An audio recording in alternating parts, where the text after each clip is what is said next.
that there's quite a bit of evidence actually with the Scottish scheme to suggest that in fact it was the upping of sentences and indeed there was more stop and search. There was like 4% more stop and search in Scotland, which actually precipitated this sudden drop.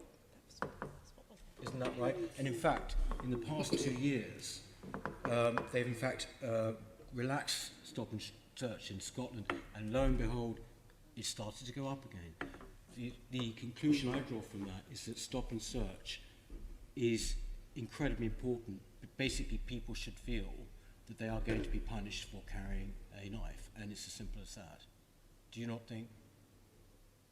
I think there is an agreement. Can I just come? No, but the point is that it's all very well taking the statistic thing, but if you don't basically have strong punishment behind it. I think we've been very clear. We were clear in the knife crime strategy. I've been clear. The Mayor's been clear, and Craig and the Commissioner are very clear that stop and search is an absolutely effective tool in tackling knife crime and getting to those young people, well not just young people, but to those people that are carrying knives and taking knives off the street. We're really clear about that. And when we talk about stop and search, what we talk about is that where knife crime is increasing, you should expect stop and search to increase. It of course has to be intelligence led, and of course it must be done professionally and effectively, because we do have to be very careful, and we need to understand that it can cause some tensions. However, it is an effective tool, and part of that is to go back to what Joanne was asking about, is there to be effective monitoring. Body-worn video, as Craig has said, I think is a game changer. It's an absolute game changer, and I think it's really innovative of the Met and very open of the Met to allow the community monitoring groups who are there to keep an eye on stop and search at the local area. They have access to that body-worn video material. I think it is, as you said, the first time, and it's incredibly important that continues. I think exactly. I'm very encouraged about the body video.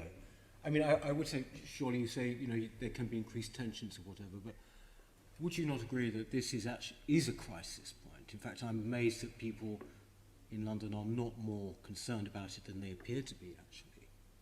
I mean, that frankly, this is a murder crisis, that it's almost worth, is it not, just risking some tensions if it means some people stay alive. I'm very clear that the murders that we're seeing at the moment, it feels like a crisis. It is incredibly worrying and concerning, and I don't think you can easily say that most people aren't concerned about it in London. Young people, families and parents that I speak to are concerned about it. We see it come through in the surveys that we do through public attitude surveys. I certainly, when I go out into communities talking to people, they are very, very concerned about it, because it doesn't just affect, well, we all know, it doesn't affect just the family of the young person who is murdered. It affects the schools and it affects the communities. It affects everybody's feeling of safety. It is incredibly worrying, and it's incredibly saddening as well. You didn't frankly have the balls to put country before party.